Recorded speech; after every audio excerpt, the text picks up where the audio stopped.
l'odeur du feu de bois flottant dans l'air, comme c'est toujours le cas ici quand les saisons changent.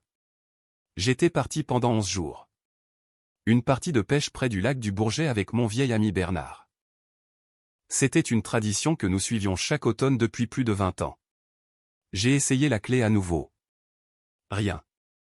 J'ai reculé d'un pas pour observer la porte. C'était la même porte que j'avais installée moi-même en 1987. La même poignée en laiton que j'avais remplacée l'été où ma femme Marguerite, non pas Marguerite, l'été où ma femme Françoise est décédée, il y a 3 ans maintenant. J'ai sorti mon téléphone et j'ai appelé mon fils. Il a décroché à la 2e sonnerie. « Papa » a-t-il dit, « tu es rentré plus tôt que prévu. » Je suis devant la maison, Thomas, ma clé ne fonctionne plus. Il y a eu un silence. Pas très long, juste assez pour être pesant. Papa, nous devons discuter.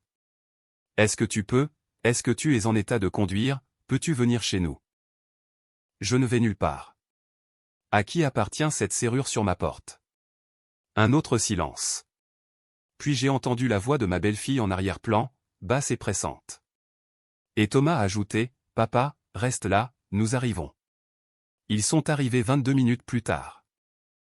Je le sais parce que je me suis assis sur les marches du perron et que j'ai surveillé l'horloge de mon téléphone. Je n'ai pas appelé de serrurier. Je n'ai pas appelé la police. Je suis resté assis là, dans le froid, les mains croisées sur les genoux, j'ai respiré et j'ai attendu parce que je savais déjà. Je le savais depuis 6 semaines. J'attendais ce moment précis. Ce que je n'avais pas prévu, c'était à quel point je me sentirais calme. Mon nom est Jean-Pierre Lefebvre.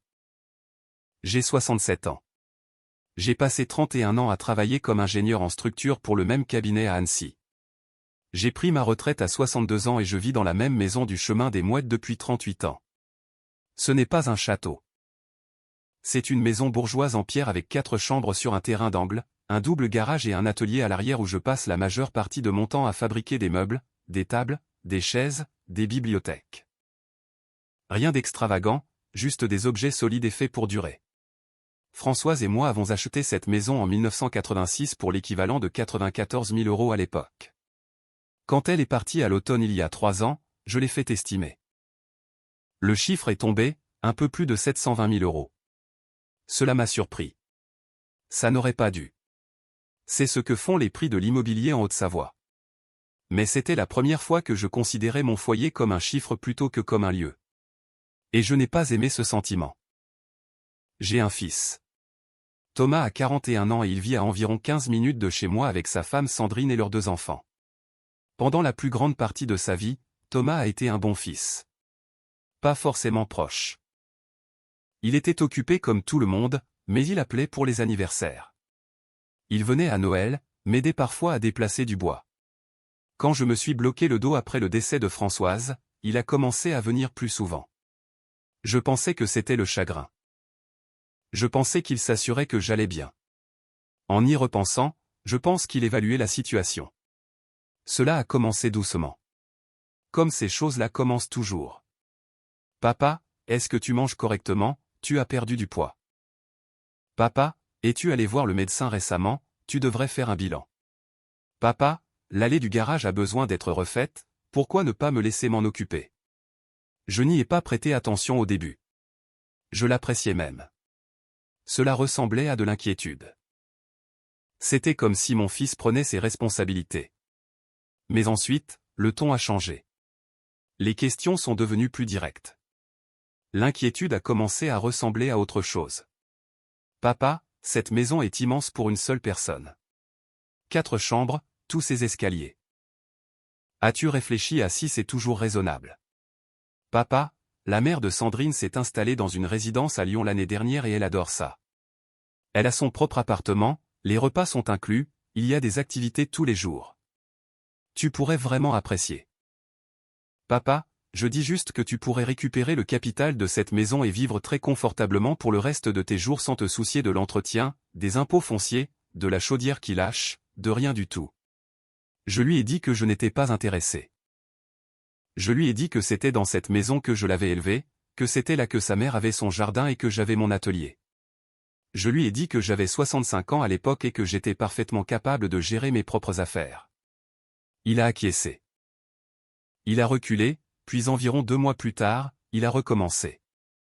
Le schéma s'est répété peut-être 4 ou 5 fois au cours d'une année. Chaque fois, je disais non. Chaque fois, il attendait un moment et revenait avec un angle légèrement différent. Une fois, il a amené Sandrine avec lui, ce que je comprends maintenant comme une décision tactique. Elle est plus chaleureuse que Thomas, plus facile à qui parler, et je l'ai toujours aimée. Une fois, il est arrivé avec des brochures de 3 résidences seniors différentes. Une fois, il a commencé à parler de ce qui se passerait si je tombais dans l'atelier et que personne ne me trouvait pendant des jours. Cet argument-là a résonné différemment de ce qu'il espérait.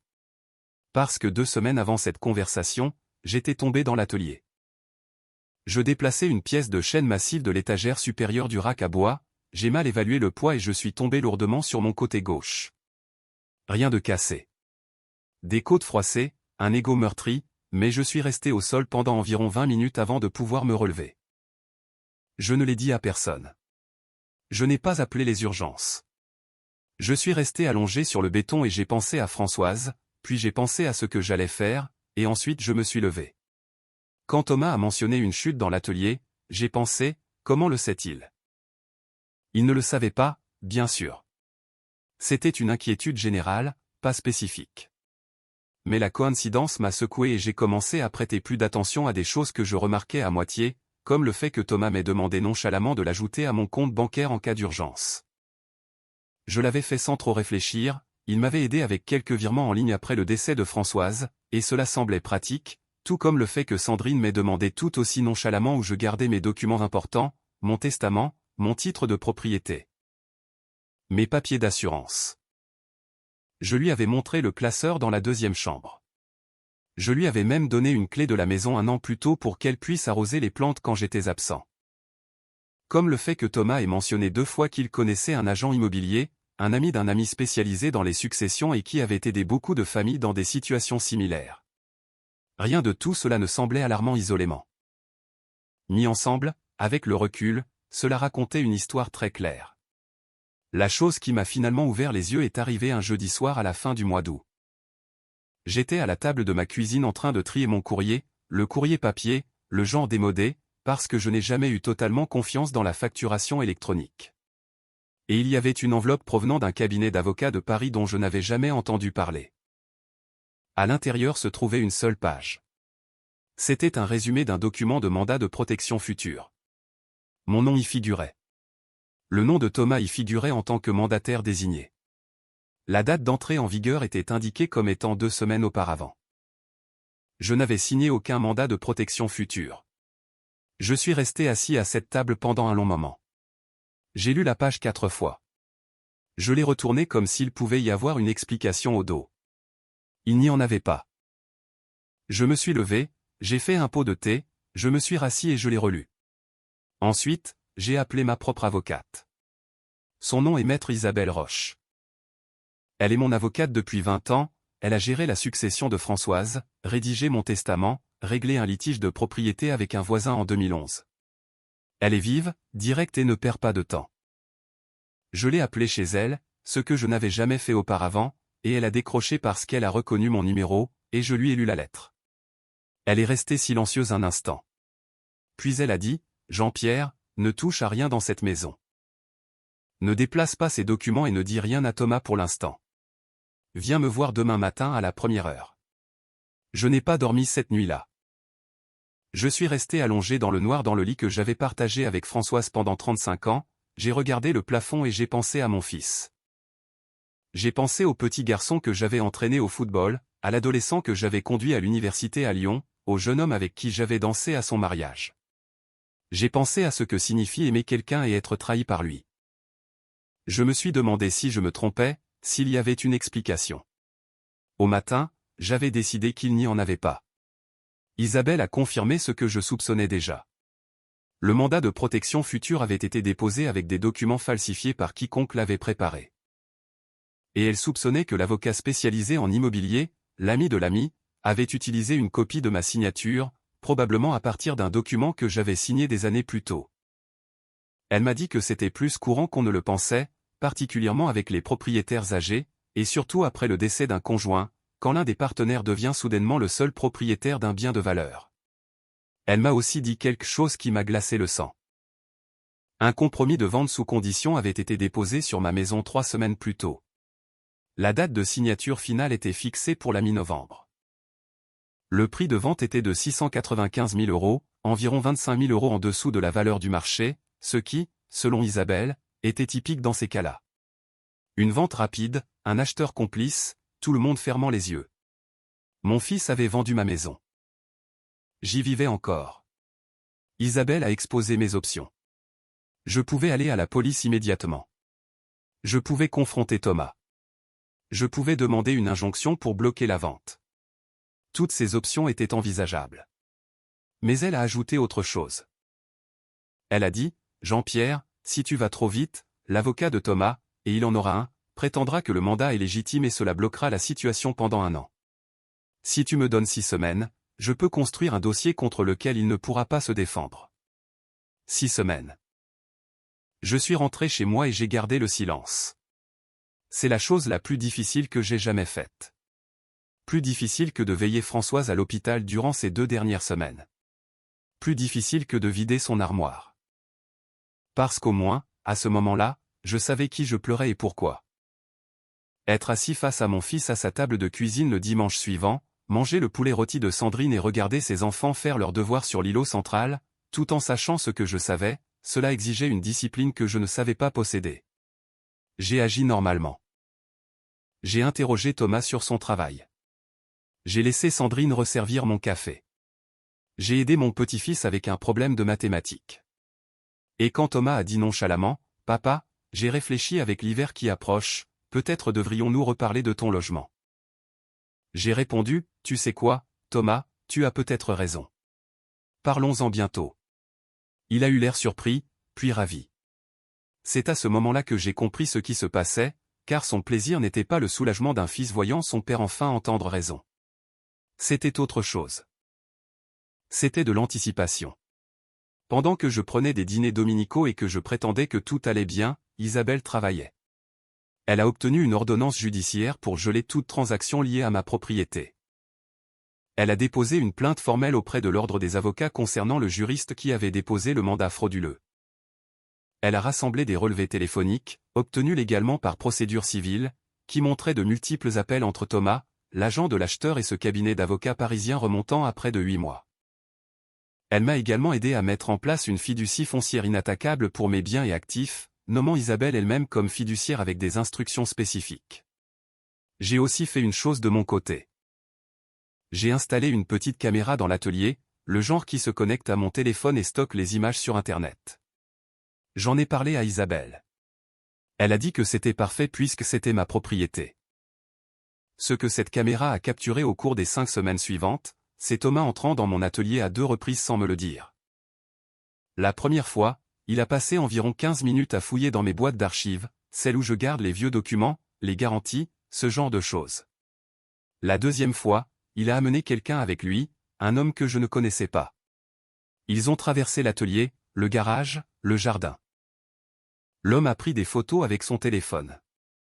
J'ai regardé ces séquences assis dans ma voiture sur le parking du magasin de bricolage pour que Thomas ne voie pas mon visage s'il passait par là par hasard. Le jour où je suis parti pour ma partie de pêche avec Bernard, j'ai bien pris soin de dire à Thomas que je serais absent 11 jours. J'ai mentionné spécifiquement que je laissais ma voiture à la maison et qu'on m'emmenait à la gare routière, ce qui était vrai. Bernard est venu me chercher car le parking de longue durée à la gare était toujours complet et se garer en centre-ville était impossible.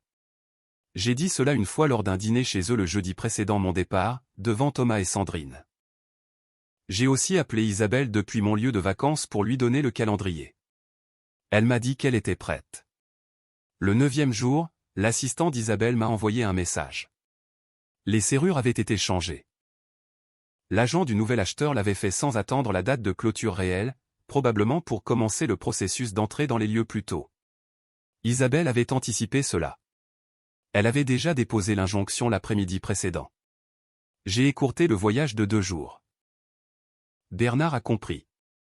Il me connaît depuis 40 ans et il savait que quelque chose n'allait pas dès l'instant où je m'étais présenté à sa voiture ce matin-là avec ce silence particulier. Je ne lui ai pas tout dit, juste assez. Alors, quand je me suis tenu sur mon perron ce mardi après-midi et que la clé n'a pas tourné, je n'ai pas été surpris. Je n'ai pas paniqué. J'attendais. Thomas et Sandrine sont arrivés ensemble. Ils avaient l'air nerveux de la manière dont les gens le sont quand ils ont répété ce qu'ils vont dire, mais ne sont pas sûrs que l'autre personne va suivre le scénario. Thomas est sorti de la voiture le premier. Il avait les mains dans les poches de sa veste et il parlait déjà avant d'atteindre le perron. « Papa, écoute, je sais ce que ça semble être. Je sais que c'est déroutant, mais c'est pour ton bien. C'est ce dont Sandrine et moi nous inquiétons depuis des années. La maison est trop lourde à porter. L'atelier est un danger. Nous avons trouvé un endroit génial à, Thomas, ai-je dit. » Il s'est arrêté. Qui est l'acheteur? Quelque chose a traversé son visage juste pendant une seconde. Papa, ce n'est pas, est-ce quelqu'un que tu connais? Sandrine a touché son bras. Il l'a regardé. Thomas, ai-je répété, je veux que tu réfléchisses très attentivement avant de me répondre. Je veux que tu te demandes si tu veux avoir cette conversation ici sur le perron ou si tu veux l'avoir devant un juge. Le silence qui a suivi a été le plus long de ma vie, plus long que les 20 minutes passées sur le sol de l'atelier, plus long que le trajet vers l'hôpital le matin où Françoise a eu sa première alerte. Le genre de silence qui contient tout ce qui est sur le point de changer. Sandrine a commencé à pleurer, pas bruyamment, juste doucement avec sa main sur sa bouche, ce que je n'avais pas prévu et qui a rendu les choses plus difficiles. Thomas a dit très bas, « Papa, je n'ai pas, nous allions te le dire. Après la vente, nous allions t'installer quelque part, nous occuper de tout. Avec mon argent, il n'a pas répondu. Avec ma maison, mon argent, la maison que ta mère et moi avons bâtie. » Il s'est assis sur les marches du perron. Il ressemblait à cet instant moins à un homme de 41 ans qu'au petit garçon qui s'asseyait sur ces mêmes marches après avoir eu des ennuis à l'école en attendant que je sorte. Je m'étais assis à côté de lui à l'époque pour discuter. Je n'allais pas faire ça maintenant. Isabelle a tout déposé, ai-je dit, le mandat frauduleux, l'accord de vente non autorisé, les preuves de ton entrée sur cette propriété à mon insu. La vente a été légalement interrompue. L'acheteur a été notifié. Il y aura une enquête et, selon les conclusions de cette enquête, il pourrait y avoir des poursuites pénales. Sandrine s'est assise à côté de Thomas. Elle pleurait de façon continue maintenant. Thomas regardait le sol. « Je veux que vous rentriez chez vous, ai-je dit. Je veux que tu appelles un avocat, un vrai, pas celui qui t'a aidé pour ça. Et je veux que tu comprennes que tout ce qui arrivera ensuite est la conséquence d'un choix que tu as fait, pas quelque chose qui t'a été fait. » Ils sont partis sans un mot de plus. J'ai appelé Isabelle depuis le perron. Elle a répondu immédiatement. Ils étaient là, ai-je dit. Comment te sens-tu? Comme si j'avais besoin d'une tasse de thé et d'environ 3 jours de silence. Rentre d'abord. J'envoie un serrurier dans l'heure. L'enquête a duré 4 mois. Le mandat frauduleux a été tracé jusqu'au cabinet d'avocats parisien, dont on a découvert qu'il avait préparé des documents similaires pour 3 autres familles au cours des 2 dernières années. L'avocat impliqué a perdu sa licence. L'acheteur, qui s'est avéré être un investisseur immobilier que Thomas avait rencontré par une connaissance commune, a coopéré à l'enquête en échange de l'immunité et a fourni un témoignage confirmant que Thomas avait initié l'arrangement. Thomas a été accusé de fraude de plus de 5 000 € et d'abus de confiance. Il a accepté une négociation de peine. Il n'est pas allé en prison. Le procureur a accepté une peine avec sursis assortie de 2 ans de travaux d'intérêt général, une restitution des fonds et une interdiction permanente d'agir en tant que mandataire ou exécuteur testamentaire. Ce n'était pas le dénouement que j'aurais écrit, mais c'était le dénouement produit par la loi, et j'ai fait la paix avec cela. Ma maison est toujours la mienne. La fiducie mise en place par Isabelle signifie qu'elle le restera aussi longtemps que je choisirai d'y vivre. Et quand je ne serai plus là, elle ira à une fondation foncière dont Françoise et moi avions toujours parlé de soutenir, une organisation de conservation qui protège les zones humides en Savoie. C'était son idée à l'origine, quelque chose qu'elle avait mentionné une fois et que je n'avais jamais oublié. J'ai enfin fait quelque chose à ce sujet. Je n'ai plus de relation avec Thomas. Pas pour l'instant. Ses enfants m'envoient encore des dessins parfois, glissés dans la boîte aux lettres, ce que je pense que Sandrine autorise parce qu'elle est une meilleure personne que la situation dans laquelle elle s'est trouvée. Je garde les dessins sur l'établi dans l'atelier. Je les regarde parfois quand je ponce. Il y a des choses que j'aurais aimé faire différemment au fil des ans. J'aurais aimé parler plus ouvertement à Thomas de l'argent après la mort de Françoise, de la maison, du testament, de ce que je prévoyais. Je pense que le silence a laissé de la place à des suppositions qui se sont transformées en quelque chose de plus lesquelles n'auraient dû l'être. Je ne prends pas la responsabilité de ces choix, mais je comprends que le chagrin et l'argent mêlés peuvent faire aux gens des choses qui les surprennent eux-mêmes, et que certaines de ces choses auraient pu être interrompues plus tôt si nous avions parlé plus honnêtement. Ce que je veux que les gens entendent, et je dis cela en tant que personne qui a passé un an à observer cela se produire et 6 semaines à construire discrètement le mur qu'il a arrêté, c'est ceci. Votre foyer n'est pas un problème à gérer par les gens autour de vous. Votre âge n'est pas une condition médicale. Votre désir de rester dans un lieu qui contient votre vie n'est pas de l'entêtement et ce n'est pas un fardeau pour votre famille. C'est un droit. Si vous avez plus de 60 ans, que vous possédez des biens et que les gens dans votre vie commencent à avoir des conversations sur votre situation de vie, demandez-vous qui bénéficie de ces conversations. Demandez-vous si l'inquiétude est pour vous ou pour ce que vous possédez. Et puis, si quelque chose vous semble anormal, n'attendez pas à appeler un avocat. Pas l'avocat de votre fils, pas un ami de la famille, votre avocat. Ne signez rien que vous n'avez pas lu complètement. N'ajoutez personne à vos comptes sans comprendre exactement quel accès cela leur donne.